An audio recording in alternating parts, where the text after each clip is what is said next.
नमस्कार दर्शक मित्रों, आप देख रहे हो जय टीवी भारत। हर साल की तरह इस साल भी श्रीमाली पाटड़िया सोनी परिवार द्वारा 29वां पाटो उत्सव बड़ी धूमधाम से मनाया जाएगा। पाटड़ी में पाटो उत्सव पाटड़िया परिवार मनाएगा, जिसमें पाटो उत्सव के दिन ध्वजा फहराना, माँ की सुंदरी और ध्वजा की पूजा की जाएगी। आपका नाम और परिचय? मेरा नाम है हसमुख भाई चौकसी, पाटड़िया परिवार से हूँ, अहमदाबाद से हूँ। एक धार्मिक कार्यक्रम का आयोजन होने वाला है, किस तरह का कार्यक्रम है, कितने लोग आएंगे? ये सतीमा पाटड़ी सतीमा रतनबा का पाटोत्सव है और अंदाज 800 से 1200 इंसान आते हैं। वहाँ हर परिवार के लोग आते हैं। कार्यक्रम की पूरी रूपरेखा क्या रहेगी? सुबह ध्वजा से लेकर क्या रहेगी पूरी रूपरेखा? सुबह में 9 बजे ध्वजा चढ़ेगी, माता जी को चुनरी चढ़ेगी, हवन चालू होगा। बाद में थोड़ा छोटा मोटा कार्यक्रम है, गरबा ने वो सब होगा वहाँ।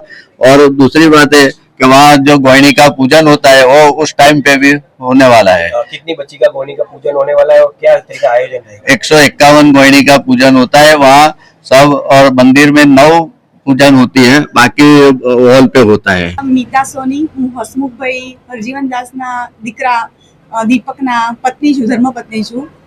समस्त पाटड़िया परिवार ना कुलदेवी करना देवी श्री रतनबा सतीमा पाटड़िया गामे बिराजे छे અને દીકરા દીકરીઓનું હંમેશા માતાજી રક્ષણ કરતા આવ્યા છે અને સમસ્ત પાટડિયા દેવીના શ્રી રતનબા જે સતીમા છે એમનો કર કરવા જ્યારે દીકરી પરણતા હોય છે ત્યારે કર કરવા માટે આપણે ત્યાં જવું પડે છે અને સાથે દીકરી અને નવા જે આપણા જે જમાઈ થનારા હોય છે એમને પણ સાથે લઈ જવાના છે અને જે કરનું જે સામાન્ય જે હોય છે વસ્તુ એ લઈને જવાની હોય છે અને માતાજી તો હંમેશા સતીમા દીકરા દીકરીઓ ઉપર ખૂબ જ એમ કે રક્ષા કરે છે।